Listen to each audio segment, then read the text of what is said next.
Bueno, yo no sé si ustedes se dieron cuenta que el domingo pasado lo que se hizo fue una especie de recorrido rápido por lo que era el capítulo 4 de Juan. Y escuchen bien, para que ustedes no se aburran, porque yo no quiero aburridos. Yo solamente quiero gente que no está aburrida. Vamos a comenzar el domingo que viene porque terminamos definitivamente el capítulo 4 hoy. Y vamos a comenzar con el libro de Eclesiastés. Va a ser bien interesante. Les aconsejo no perder un solo detalle. Y en cada caso se va a entregar el bosquejo y vamos a ir así en una forma sencilla de versículo por versículo. Es un libro muy práctico, es decir, es un libro para la vida práctica. Y como es inspiración divina, no se refiere solo a la época cuando fue escrito, sino para todos los pueblos y para todos los tiempos. Y hay muchos textos allá que uno lee y dice, ¿y qué quiere decir esto y todo esto? Y eso hay que aclarar.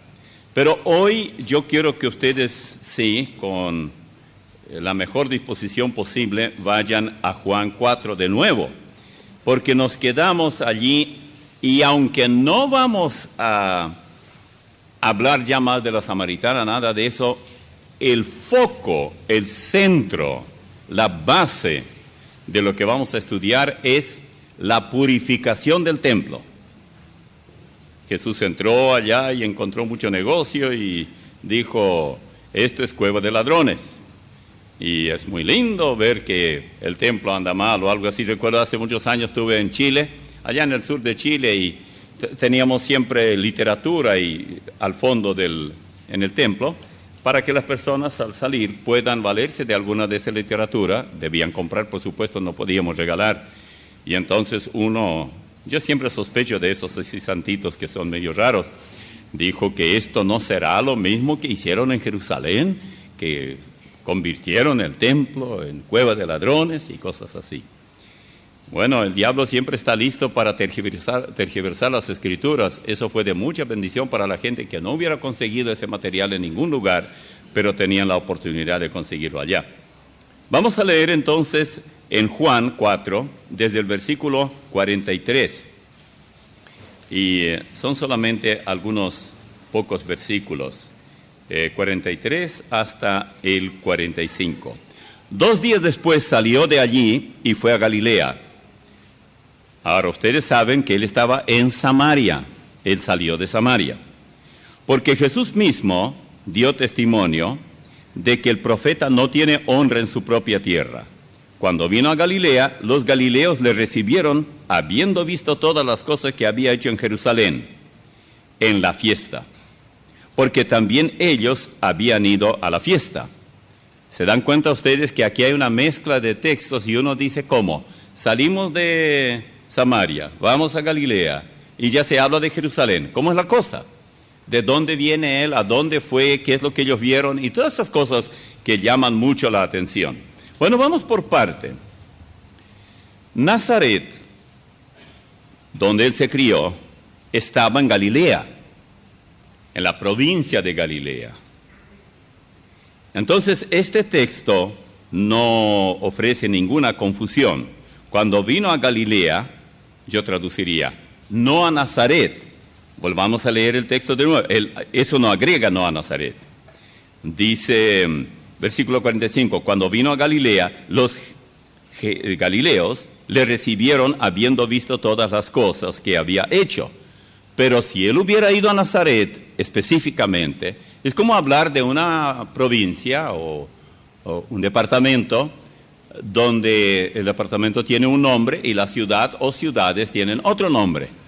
Entonces, cuando él específicamente fue a una determinada ciudad, es una cosa, aunque esté en el mismo departamento, digamos, donde uno asocia lo uno con lo otro. Es natural que asociemos en esa forma.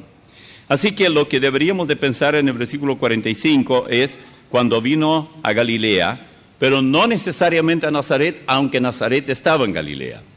Porque Nazaret era donde le rechazaban, porque él se había criado allí.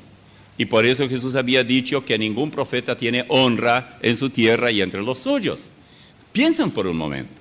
Jesús era uno de los 5 hermanos.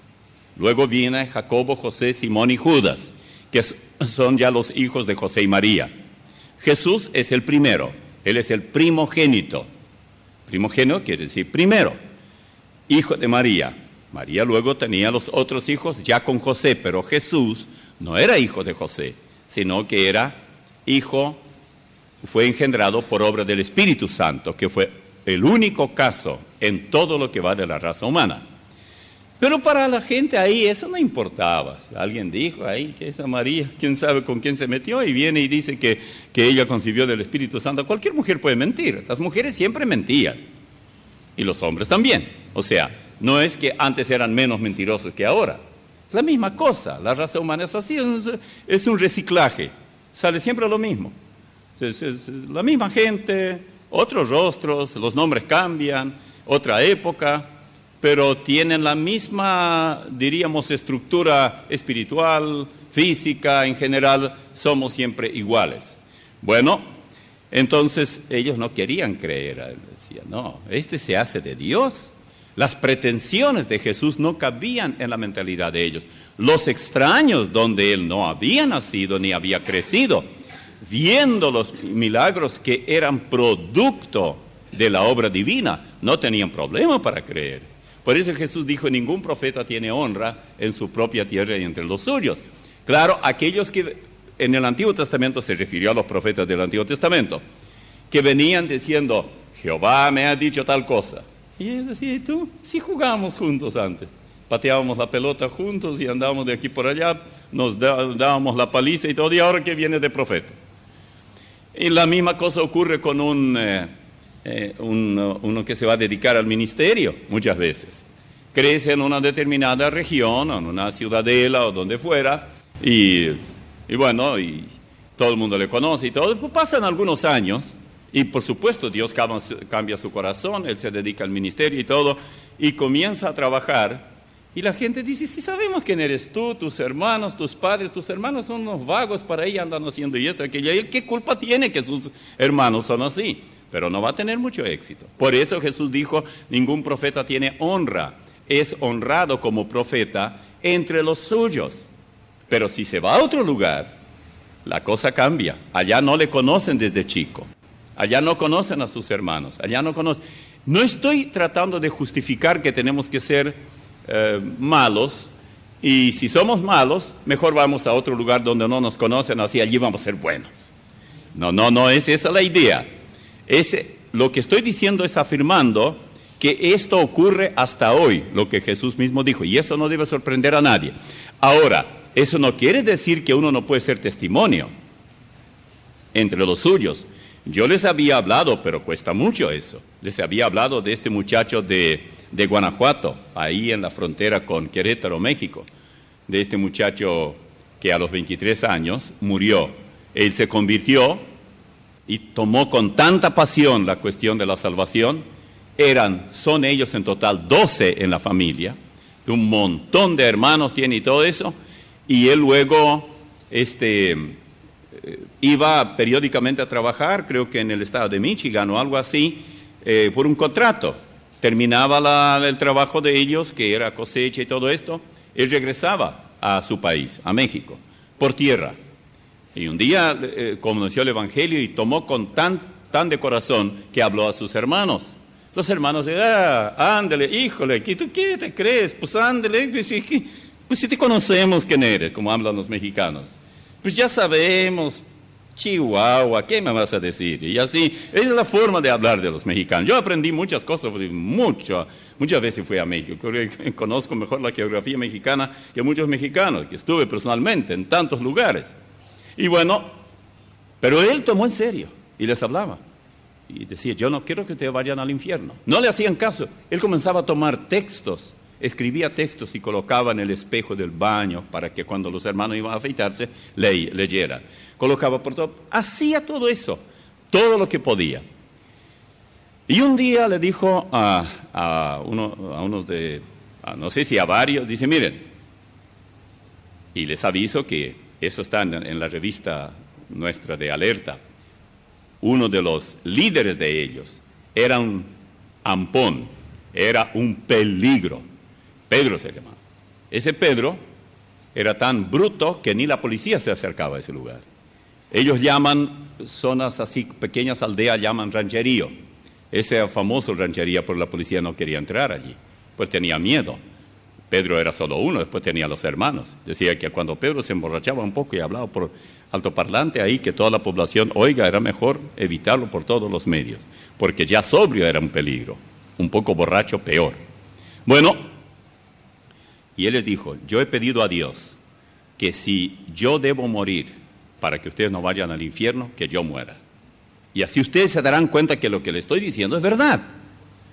Bueno, él pidió eso al Señor. Dicho y hecho.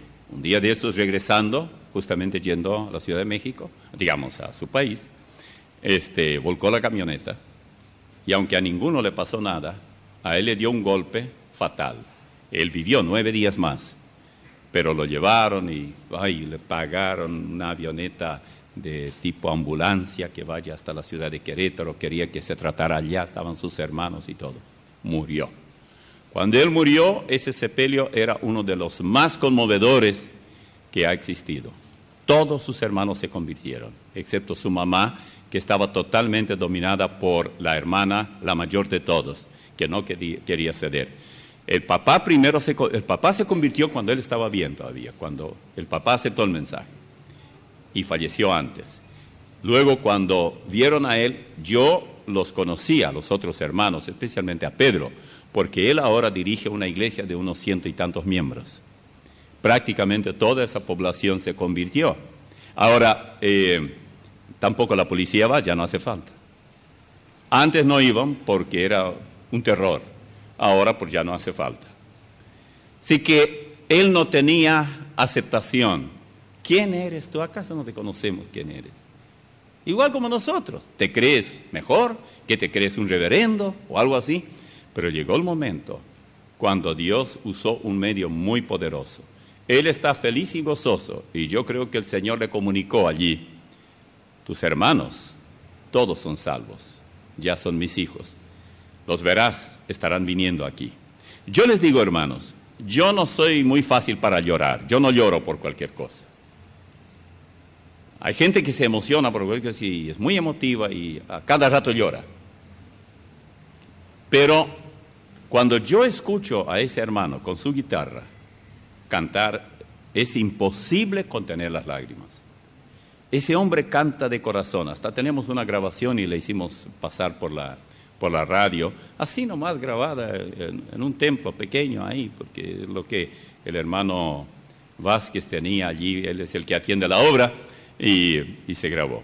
Pero a lo que le digo es que si uno quiere hacerse valer en medio de su propia gente y decir, yo voy a probar que yo no soy un engaño, yo no soy un hipócrita, yo de verdad fui cambiado por el Señor, esto puede costar mucho. Él pidió al Señor, llévame antes, para que ellos se den cuenta que si yo muero en cualquier momento, lo que les digo que no quiero que vayan al infierno es verdad. Y así exactamente pasó. Él les avisó y todo ocurrió. No estoy diciendo que ustedes hagan lo mismo. Ahora, luego dice claramente en el texto que leemos que él volvió a visitar Caná de Galilea, donde había hecho su primer milagro, y sus discípulos creyeron en él. ¿Dónde ocurrió esto? Vayan a Juan capítulo 2, versículo 11. Ustedes saben que en Caná de Galilea él hizo el milagro convirtiendo el agua en vino. ¿A cuánto les gustaría para tener buen vino y no tener que tomar agua con falta de purificación, no? Mejor vino, hermano, porque... Bueno, aquí dice, este principio de señales hizo Jesús en Caná de Galilea, versículo 11 del capítulo 2, y manifestó su gloria, y sus discípulos creyeron en él. Aquí, en primer lugar, se dice, ¿dónde se hizo? Circunstancias que obligaron a hacer este milagro. ¿Qué milagro era? ¿Qué es lo que él hizo? ¿Y por qué? El milagro era convertir el agua en vino. La razón era para que sus discípulos creyeran que él era quien decía ser. En otras palabras, Él mostró sus credenciales mesiánicas. En el versículo 45 dice, volviendo otra vez a nuestro texto, que los galileos le dieron una gran bienvenida, porque habían visto todas las cosas que había hecho en Jerusalén. Miren ustedes. ¿Cómo entender eso? Estuvimos primero en Samaria, después en Galilea, que no es Nazaret. O sea, estábamos en Galilea, pero no fue a Nazaret precisamente. Y ahora ya dice que creyeron ellos lo que habían visto en Jerusalén. Pero esto no se menciona en el capítulo 4. ¿Qué es lo que ellos tenían en cuenta de Jerusalén? ¿Se dan cuenta cómo una vez se lee la Biblia y no tiene la menor idea por dónde está caminando? Bueno, vayan a Juan 2, 23 al 25 y vayan a ver lo que pasó aquí. Juan 2. Estando en Jerusalén en la fiesta de la Pascua, muchos creyeron en su nombre, viendo las señales que hacía. Pero Jesús mismo no se fiaba de ellos, porque conocía a todos, y no tenía necesidad de que nadie le diese testimonio del hombre, pues él sabía lo que había en el hombre. Aquí nada se habla de sus hechos, ¿verdad? Debemos leer otros textos para entender. Pero noten bien lo que dice, estando en Jerusalén. Bien, vamos a Mateo, porque son pasajes paralelos y en muchas Biblias aparecen los textos paralelos, ahí en el encabezamiento. Vamos a Mateo 21, 12 y 13. Y entró Jesús en el templo de Dios, y echó fuera a todos los que vendían y compraban en el templo, y volcó las mesas de los cambistas, y las sillas de los que vendían palomas. Y les dijo, escrito está, mi casa, casa de oración será llamada, mas vosotros la habéis hecho cueva de ladrones. ¿Qué es lo que ellos habían visto que él había hecho en Jerusalén? La purificación del templo. Esto nos interesa mucho. En Marcos 11 está el pasaje paralelo, 15 al 18.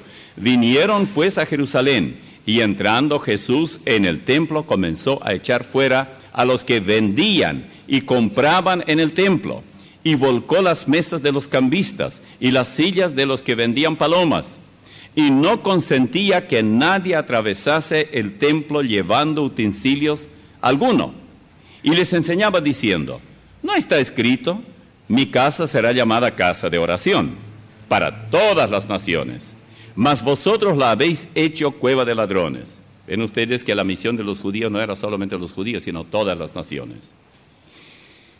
Y lo oyeron los escribas y los principales sacerdotes, y buscaban cómo matarle, porque le tenían miedo, por cuanto todo el pueblo estaba admirado de su doctrina. ¿Por qué los jerarcas eclesiásticos se le opusieron? A ver, por el negocio que tenían. Ellos habían inventado tantas cosas que de ninguna manera eso estaba en la ley mosaica. Por ejemplo, ellos decían que si alguno quería ofrendar con dinero, tenía que hacer cambio de moneda. Ellos tenían casa de cambio.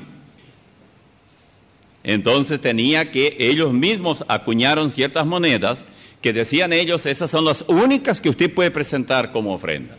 Entonces, claro, tenía una ganancia tremenda en el cambio. ¿Por qué creen ustedes que hay casa de cambios?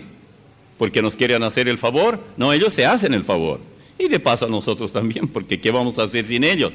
Necesitamos a veces comprar dólares y hay que darle guaraníes por dólares y cosas por el estilo. Siempre hay un margen de ganancia. Pero no tenía un margen pequeño, tenía un buen margen. Porque ¿para qué van a hacer algo? No, los religiosos saben hacer negocio. Ustedes oyen por las noticias, leen los diarios, si no roban, de alguna manera lo logran. Hay que ser rubio. Bueno, no tiene nada que ver con lo que estamos hablando ahora, pero de esto está lleno el mundo hoy en día. Pero todo el mundo parece que sabe que no tengo nada en contra los rubios, yo también soy un poco rubio, así que no se preocupen por eso. Es un hecho que ahora ellos hacían otra cosa también. Por ejemplo, ellos decían, si tú quieres comprar un animal, porque los que venían de lejos si querían sacrificar algo, tenían que comprar animales allí. ¿Quieres comprar un animal? También tienes que usar el sistema monetario nuestro. Tú no puedes venir con un shekel y comprar ese animal, porque ese dinero es inmundo. Entonces, para que no sea inmundo, hay que tener moneda sacrosanta de acá. Ya le eché agua bendita y todo, y está en perfectas condiciones. Y no te aflijas, no estás haciendo el papel de rubio por comprar por moneda de acá. Y así, cosas por el estilo. Yo le estoy hablando tan claro como puedo, porque entiendo que ustedes también leen los diarios y escuchan las noticias. Lucas 19, 45, 46. Y entrando en el templo comenzó a echar fuera a todos los que vendían y compraban en él, diciéndoles: escrito está, mi casa, casa de oración, o es casa de oración, mas vosotros lo habéis hecho cueva de ladrones. ¿Qué diferencia entre cueva de ladrones y casa de oración? Hermanos, yo a veces pienso cuando Jesús habló allá tanto en Marcos 13, Mateo 24, como en Lucas 21, acerca de los tiempos finales, y les dijo: no quedará aquí piedra sobre piedra que no sea destruido. Hablando del templo, lo que ocurrió en el año 70, cuando los romanos de verdad violentamente destruyeron el templo y esparcieron a todos los judíos por el mundo entero. Todo esto ocurrió. Bueno, ellos pensaban, cuando los romanos llegaron, según Flavio Josefo, el historiador judío, cuando los romanos llegaron y ya ellos se vieron asediados, ya se vieron rodeados de ejército, ellos no van a poder escapar. ¿Saben a dónde se protegían la jerarquía eclesiástica? Se metieron en el templo. Dijeron: el Señor permitirá que todo se destruya, menos el templo, porque es su casa de oración. Pero ya se había convertido en cueva de ladrones, lo primero que hay que destruir. Ahora escuchen esto. El comandante del ejército, en realidad el emperador, había dado orden a los ejércitos que rodearon para destruir a Jerusalén, que destruyan todo, menos el templo. Él quería salvar el templo. Era una pieza arquitectónica única, era mundialmente única por su estructura, porque su diseño era celestial. Dios le dio el diseño a Salomón, aunque el templo que estaba allí ya no era el que Salomón construyó, porque había sido destruido antes, pero era una réplica casi exacta del templo conocido como el templo de Herodes. Entonces, por eso cuando Jesús, allá en Lucas, por ejemplo, 21, especialmente cuando ellos le mostraron las piedras y la estructura, y él dijo: ¿saben qué? Llegará el momento cuando no quedará piedra sobre piedra que no sea destruida. Entonces de allí, del monte, que ellos estaban en Monte Moria, donde estaba el templo, en el patio, ellos se fueron a otro monte, al monte de los Olivos. Y desde allí se puede ver muy bien este monte y el templo. Se podía ver porque brillaba contra el cielo, era una maravilla. Y aunque haya sido noche o lo que fuera, de todos modos estaba cerca. Y entonces ellos le preguntaron allí: ¿qué señal habrá de estas cosas? Y estas cosas eran la destrucción del templo y la dispersión de los judíos. Ahora, él había dicho momentos antes, estando en el monte Moria, que no quedaría piedra sobre piedra. El emperador había dado orden: no me toquen el templo. ¿Cómo es que el templo se destruyó cuando sabían muy bien los romanos que si no cumplían con la orden del rey, lo único que les quedaba es rodar la cabeza? Esos eran los derechos humanos: cortar la cabeza. Siempre los derechos humanos son torcidos, pero esto era lo que imperaba allí. Pero, ¿y entonces por qué destruyeron si esa era lo que les esperaba? Ellos no lo hicieron por su voluntad. El que tenía razón no era el emperador, era el Señor. Dos órdenes conflictivas: una, predicción del Señor; otra, orden del emperador.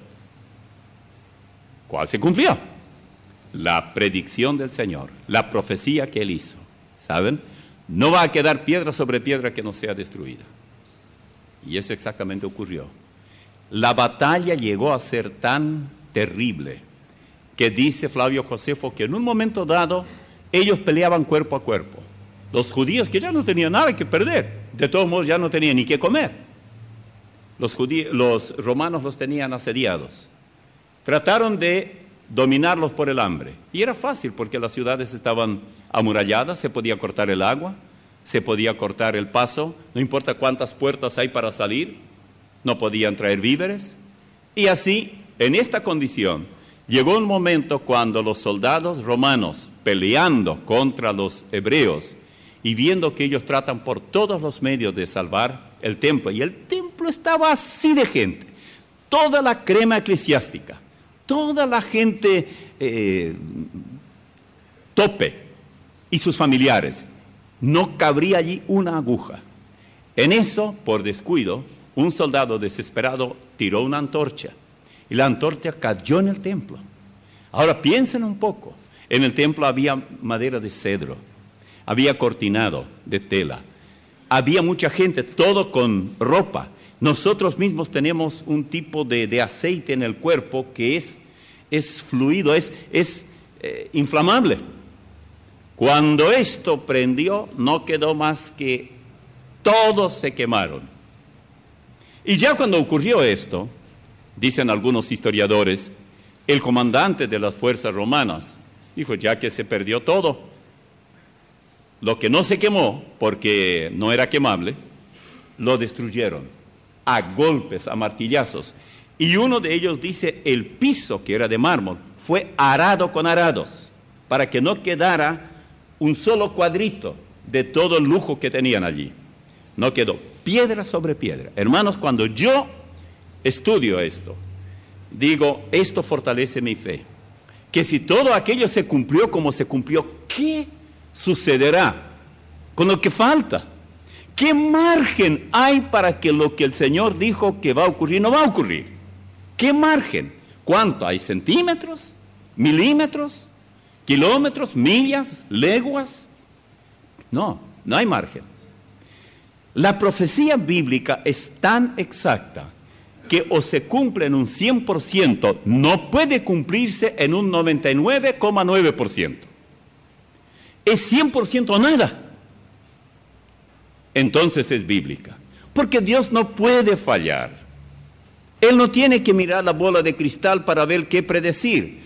No tiene que andar por allí, paisano, le leo la palma de la mano para ver cómo le irá hoy. No, Él no hace eso, Él no es gitano, Él no necesita.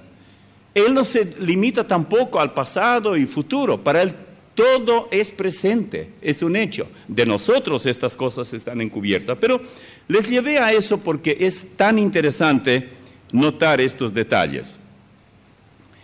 Ahora, vamos a otros textos que tal vez no los vamos a encontrar aquí en el Nuevo Testamento. En Jeremías 7:11, es cueva de ladrones delante de vuestros ojos esta casa sobre la cual es invocado mi nombre. He aquí que también lo veo, dice Jehová. A este texto se refirió Jesús cuando dijo, mi casa, casa de oración será llamada, y ustedes la han convertido en cueva de ladrones. A esto. Y los judíos respetaban la profecía de Jeremías. Y esto está en Jeremías 7, versículo 11. Así que, cuando él entró, Mateo dice que él echó fuera a todos los que vendían y compraban en el templo, y volcó las mesas de los cambistas y las sillas de los que vendían palomas. Mateo 21, 12. En Mateo 21, 14, y vinieron a él en el templo ciegos y cojos, y los sanó. Lo que los jerarcas del templo no podían hacer, él sí hizo.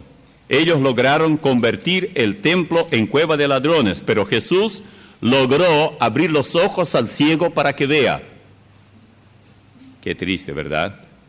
Ahora, ¿qué en cuanto a nuestro templo? No estoy hablando de este templo. Con este no tenemos ningún problema. No hay mucho que robar acá. Y si alguien quiere robar, tendría que robar las bancas, que son muy pesadas, que 2 o 3 personas tienen que llevar. Y ya lo vamos a ver saliendo ahí. Le vamos a preguntar a dónde va. Pero hay otro templo. Y vamos a ver algunos textos cómo el Señor puede limpiar el otro templo que es our body, nuestro cuerpo. Bien, vamos al 1 Corintios 3:16. ¿No sabéis que sois templo de Dios y que el Espíritu de Dios mora en vosotros? Nuestro cuerpo es templo de Dios donde Él habita. Así querramos o no aceptarlo. 2 Corintios 6:16.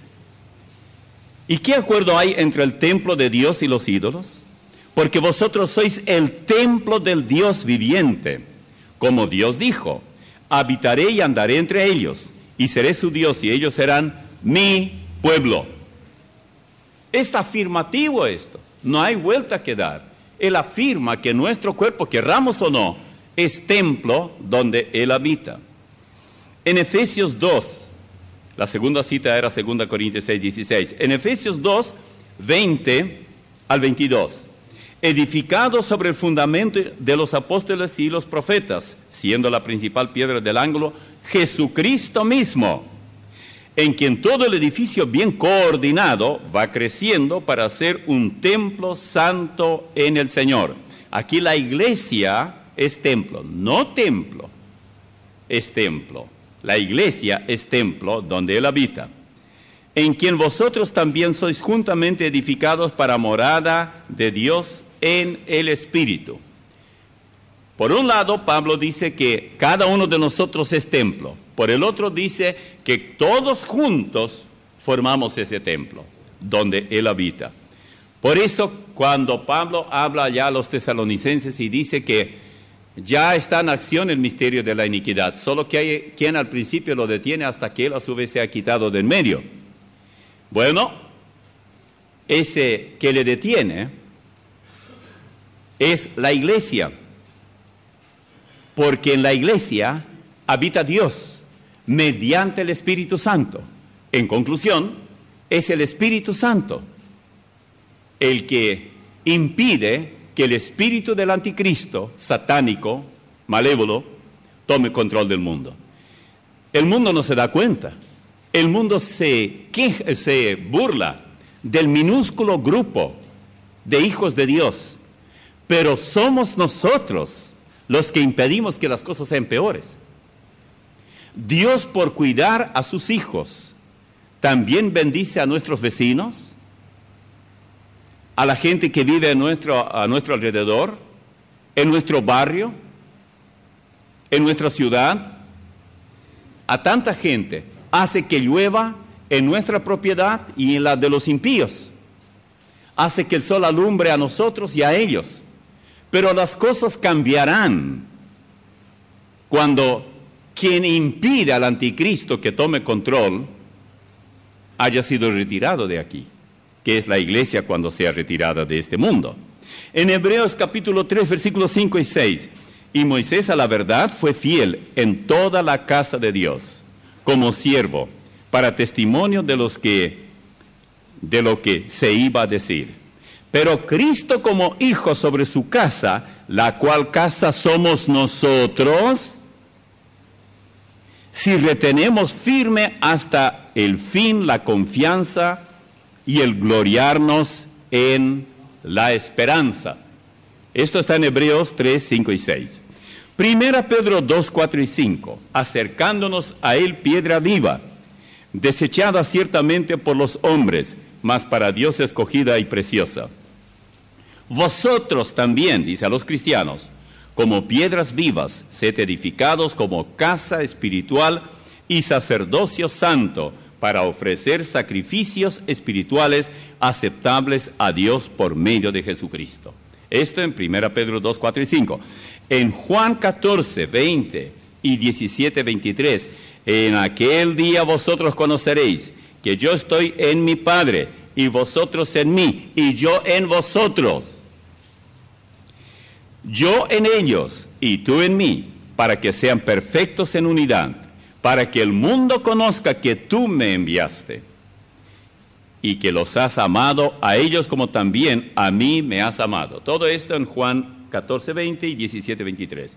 En Romanos 8, 10, pero si Cristo está en vosotros, el cuerpo en verdad está muerto, es decir, sujeto a muerte física, eso es lo que quiere decir.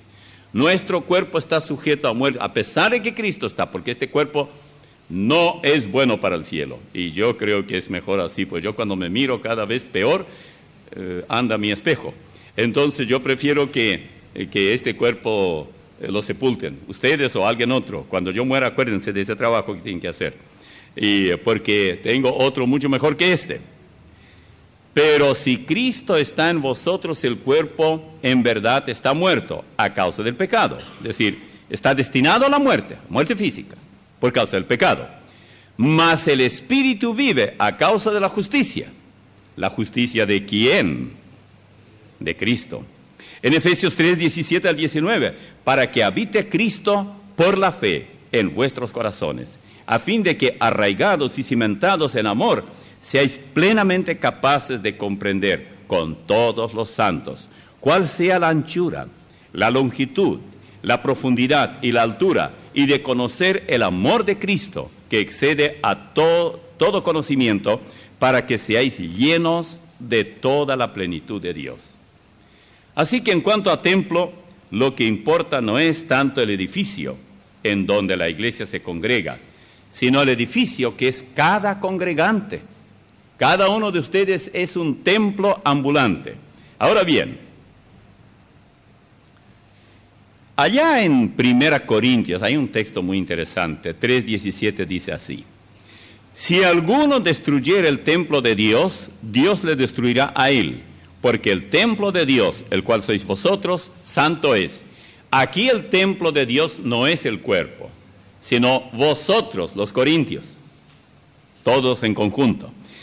Una pregunta: ¿cuáles son las cosas que él tendrá que quitar hoy, o tendría que quitar, como tiró las monedas ahí, dijo que saquen todos esos animales de allí, a las palomas las soltó y todo eso?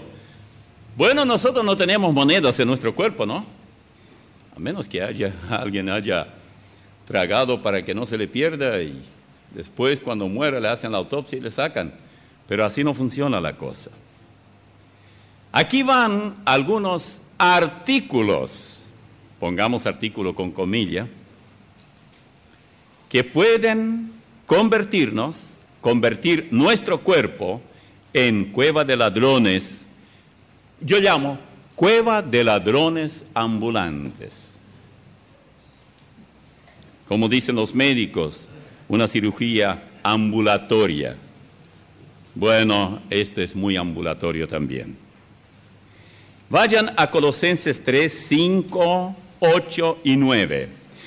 Haced morir pues lo terrenal en vosotros: fornicación, impureza, pasiones desordenadas, malos deseos y avaricia, que es idolatría. Pero también dejen estas cosas: ira, enojo, malicia, blasfemias, palabras deshonestas de vuestra boca. No mintáis los unos a los otros. Bueno, escuchen bien. Yo creo que ustedes escuchan, pero si no, pierden ustedes. Vamos a mencionar específicamente algunos artículos que no deben estar en nuestra cabeza ni en nuestros labios, que por lo tanto no deben estar en nuestro templo, que es donde debe habitar el Espíritu Santo. Fornicación es un artículo. Está en alguna repisa ya en su templo, ¿no? Impureza, otro. Pasiones desordenadas, malos deseos, avaricia e idolatría. Este es el inventario de Satanás, que él quiere de esto llenar nuestro corazón. Hasta donde yo sé, nunca leí que Satanás se jubile o que dé parte enferma. Hoy no voy a trabajar, que se gocen sin mí, no hay ningún problema. Tampoco sale de vacaciones, tampoco va de picnic. Él todo el tiempo está haciendo su trabajo. Por eso estas cosas deben ser quitadas. Y luego agrega otros artículos en el otro estante de nuestro templo: ira, enojo, malicia, blasfemia, palabras deshonestas de vuestra boca. Y como si esto fuera poco, no mintáis los unos a los otros. Nadie va a purificar su templo si usted no permite que el Espíritu Santo tenga completo dominio de su vida. ¿Quién purificó el templo en Jerusalén? Fue Jesús. Nadie pudo hacerlo. Solo Dios puede purificar nuestro templo. Pero ¿qué es lo que nosotros tenemos que hacer? ¿Qué tenemos que poner en su lugar? Porque los estantes quedarán vacíos en nuestro templo. Bueno, vayan a los versículos 12 al 17 de Colosenses 3. Vestíos pues como escogidos de Dios y santos y amados, de entrañable misericordia, benignidad, humildad, mansedumbre, paciencia, perdonándoos unos a otros. Vestíos de amor. La palabra de Cristo mora en abundancia en vosotros, enseñándoos y exhortándoos. Todas estas cosas aparecen aquí. Bien, yo no sé cuántos de ustedes entienden, o mejor tal vez hacer la pregunta, ¿cuántos no entienden? ¿Qué es benignidad? ¿Qué es misericordia? ¿Qué es humildad? Ah, no, eso sí yo sé, porque yo soy uno de ellos, ¿verdad? Mansedumbre, que es prima hermana de humildad. Paciencia. Decía alguien, ¿no tengo yo paciencia? Sí, nunca la uso. La tengo toda. Pero todos sabemos que es paciencia. ¡Ay, ya no te aguanto más! Eso es paciencia, ¿verdad? Viejo jorobado, inútil. Qué lindos seudónimos para el Sweet Honey, la dulce miel, que es el esposo. No. ¿Cómo decía aquel hermano chileno? Se me subió el indio. Le hacen malos a los indios, no son malos. Pero dice, se me salió el indio otra vez. Bueno, mansedumbre, paciencia. Uno le pregunta y dice, ¿y por cuánto tiempo tengo que tenerle paciencia? ¿Hasta que te mueras o muere él? Todo tanto tiempo. Pero eso me va a consumir. Bueno, ¿saben ustedes cuál es la mejor manera para superar el rencor? Amar al que causa el rencor. El amor es irresistible. Pregúntenle a los enamorados. Hagan un poco de memoria. Gran cosa. ¿Quién no pasó por ahí? No, a mí nunca me pasó eso. Entonces debe ser de plástico. No. ¿Sí qué pasó? Te casaste como ese muchacho que se casó y con él quería una linda chica. Y cuando se casó y se fueron de luna de miel, ella comenzó a sacar lo que no era de ella. Sacó un brazo, puso sobre la mesa, porque era ortopédico, él nunca se dio cuenta. Sacó un ojo y puso también, porque también era postizo. Sacó la peluca y ya quedó pelada y dejó allí. Sacó una pierna y también puso allá. Entonces él miró y dijo, no sé dónde hay más, si sobre la mesa de luz o sobre la cama.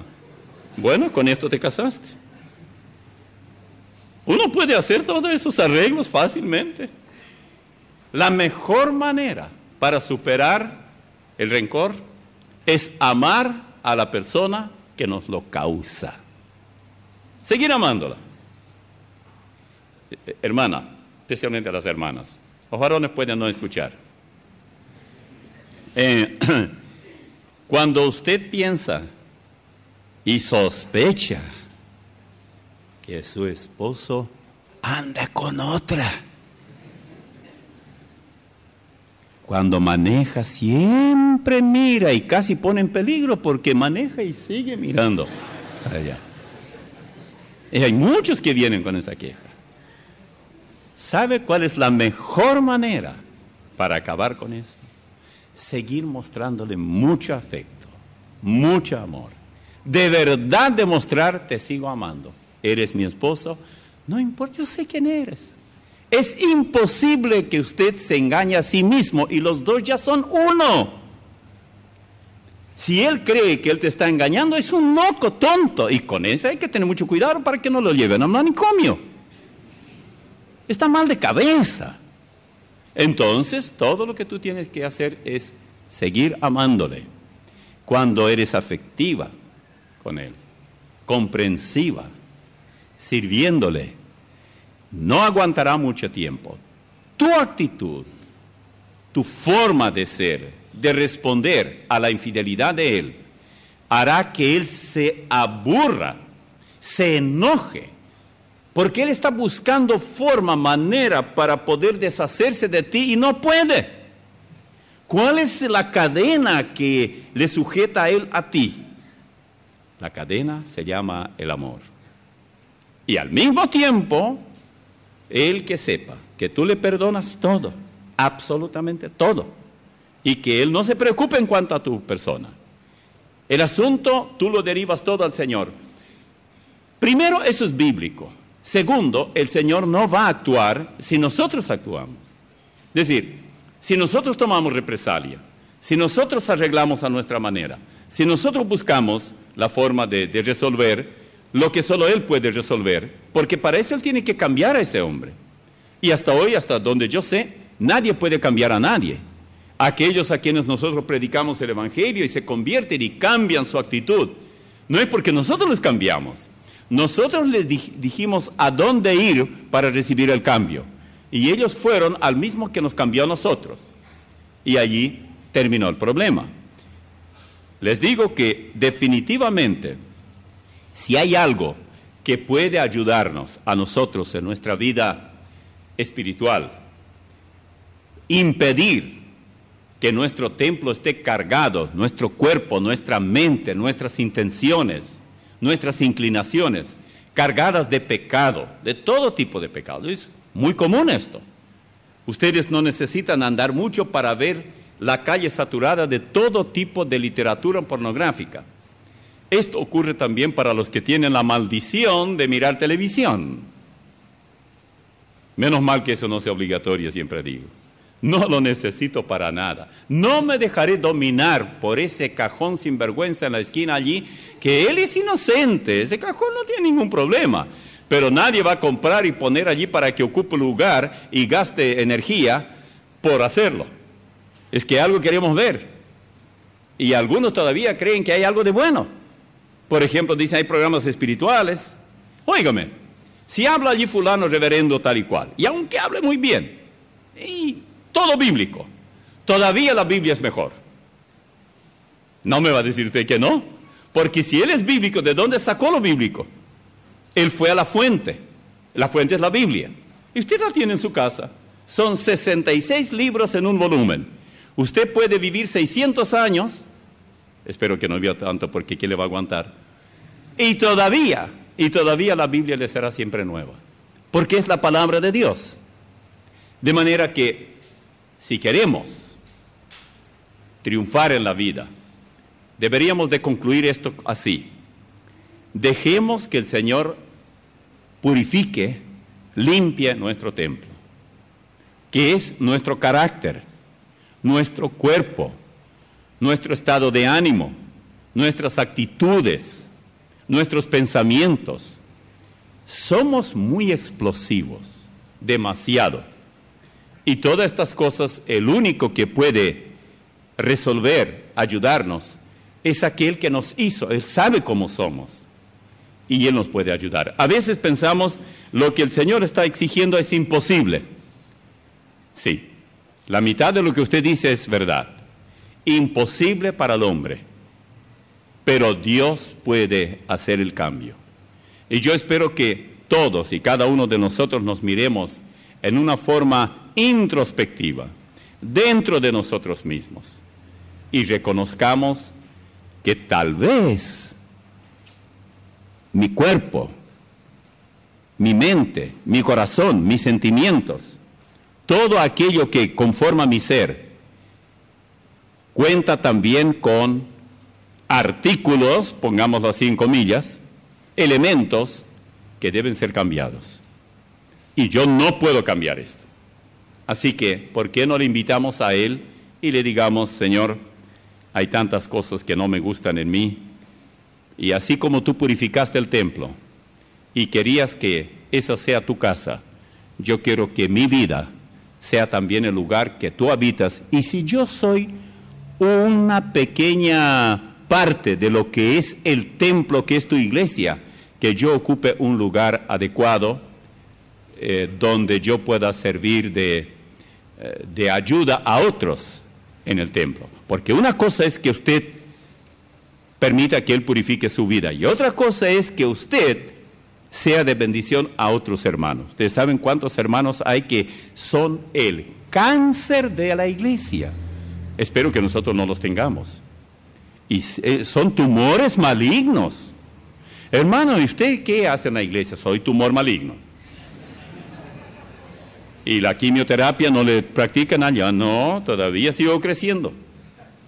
Así que podemos, no estoy culpando a nadie. A Dios gracias, Él nos está protegiendo y nos está ayudando, pero hay muchas cosas en nuestra vida que deberíamos de revisar periódicamente, así como hacemos el chequeo en una clínica o en un laboratorio y queremos saber cómo estamos. Con más razón deberíamos de hacernos el chequeo espiritual a la luz de las Escrituras. Oremos.